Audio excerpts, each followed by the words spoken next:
In 1687, a Venetian general brought his army across the sea to Athens in Greece. He laid siege to the city and bombarded the castle mound from the surrounding hills. He was hoping for a direct hit. The besieged Turks had stored all their powder in the great temple on the Acropolis. It was just a matter of time before a shell hit the munitions depot in the Parthenon.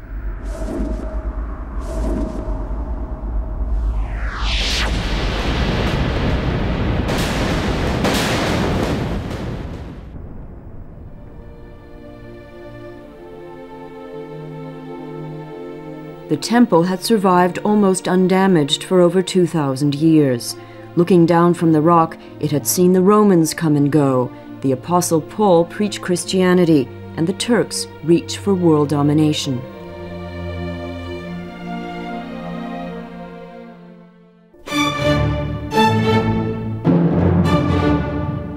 The history of the Parthenon is also the history of one man. If he hadn't risen to power, the temple might never have been built. By the middle of the 5th century BC, Pericles, an Athenian statesman, had already proved himself a gifted politician. When his predecessor died on a military campaign, he realized his hour had come. He would infuse Athens with a fresh democratic spirit, and a new temple would be built as a visible symbol of change. It would rise up on the Acropolis to crown his achievement. In what amounted to a surprise coup, he took control of the building works.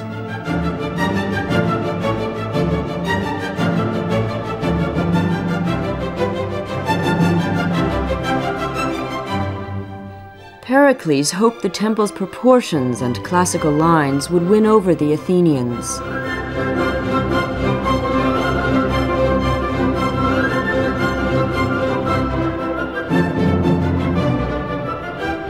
A new feeling of confidence would be born.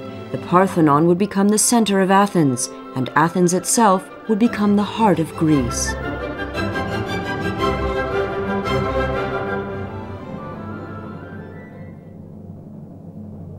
When it came to designing the exterior, the best artists were just good enough. Phidias, the most famous sculptor of the ancient world, created the sculptures and friezes, but hardly any of them are still in place. Of those that survived the Great Explosion, almost all were removed by an Englishman just over a century later.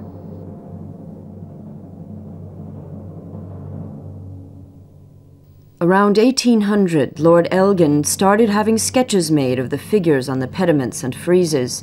With French troops advancing on Athens, he had the figures cut out of the marble, and occasionally, when that took too long, statues were simply knocked off their pedestals.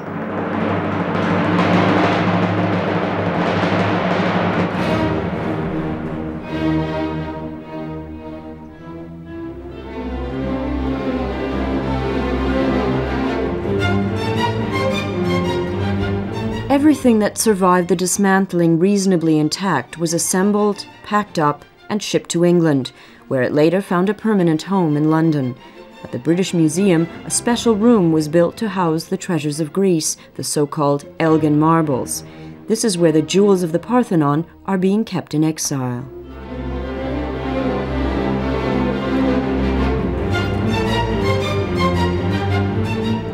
Pericles had a story to tell. He wanted to show the Athenians, and indeed the whole of Greece, that the new Athens was founded upon the heroic deeds of a past that was the stuff of legend.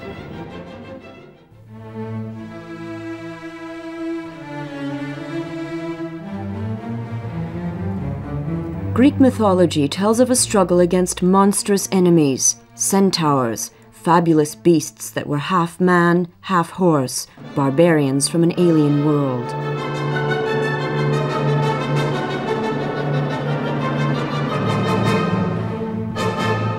In the centaurs, the Athenians recognized traits shared by their enemies.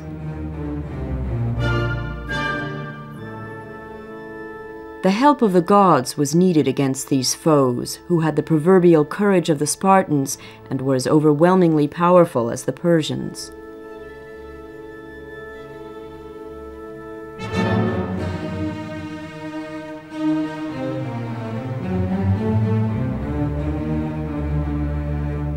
High above Athens, the horses of the sun god Helios follow their path through the cosmos.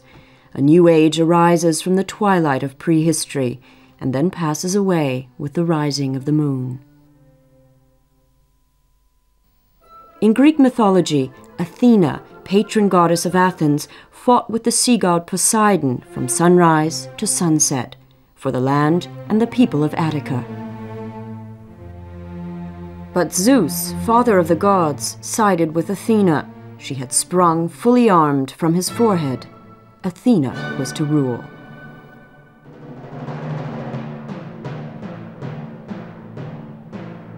Pericles had proposed a new direction, but the Athenian people still needed to be convinced. A festival in honor of Athena was established, with a great procession in which everyone was to take part. The procession started in the Keramikos, the potter's district of ancient Athens, led to the marketplace, and from there to the Acropolis. Like the Olympic Games, the celebrations were to be held every 4 years. Pericles had something special planned as the procession reached its destination. The route of the Panathenaion, as the celebrations became known, led up to the Parthenon temple. From the pediment, goddesses and gods gazed down on the procession. As the visitors looked up, they caught sight of something more, something that in future was to become as important as the deities themselves. For on the frieze around the inside of the temple, the celebrating crowds recognized themselves.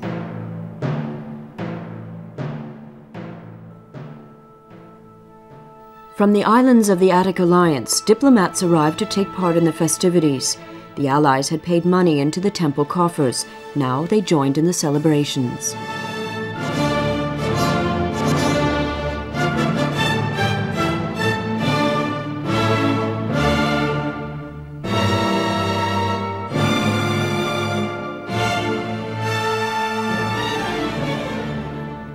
At the head of the procession, humans and animals were even more tightly packed.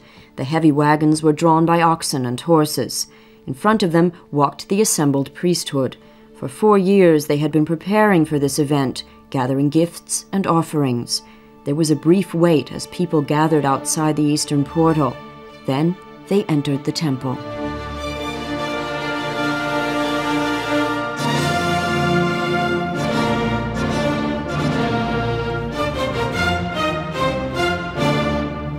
The goddess Athena was clad in a new robe, and at her feet people heaped up everything that was thought worthy of her grace.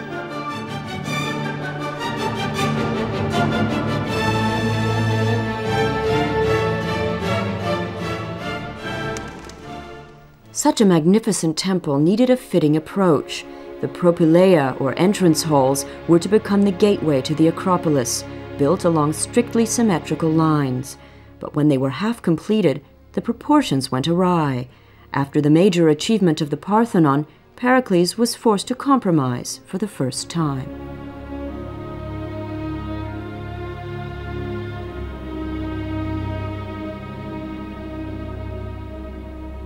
State visitors, diplomats, and kings mounted these stairs. The propylaea were primarily designed to impress. This was where guests were received and entertained. The wings contained banqueting halls, with views over Athens even then.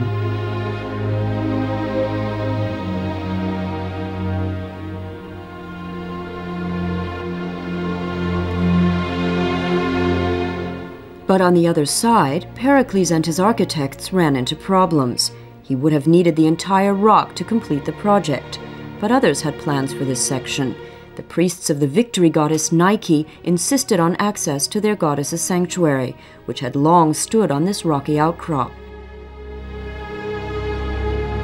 They demanded that a special small temple should be built here, the Temple of Nike. Then fate dealt Pericles a heavy blow. A plague broke out in Athens, and he was among those infected.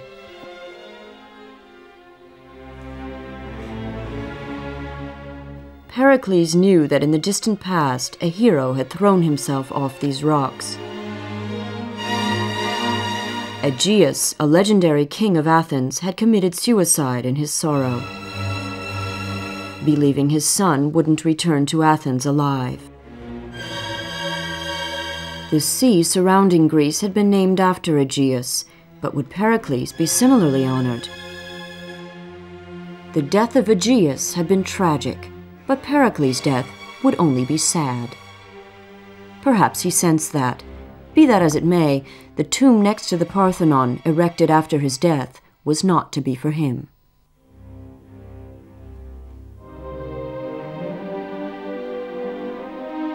Athena's sacred olive tree did grow here, but it was moved to this insignificant spot. The cult of the goddess so revered by Pericles was in decline. Rather conveniently, the marks of Poseidon's trident were rediscovered. According to legend, the sea god had plunged his weapon into the rock after being defeated in the fight against Athena.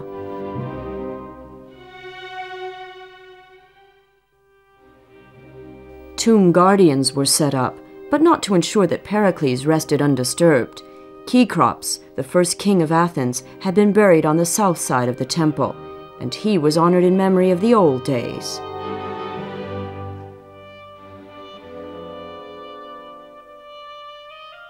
It was unmistakably the end of an era.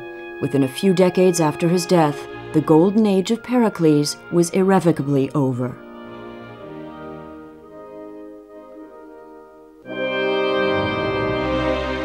But classical Greece had found its emblem.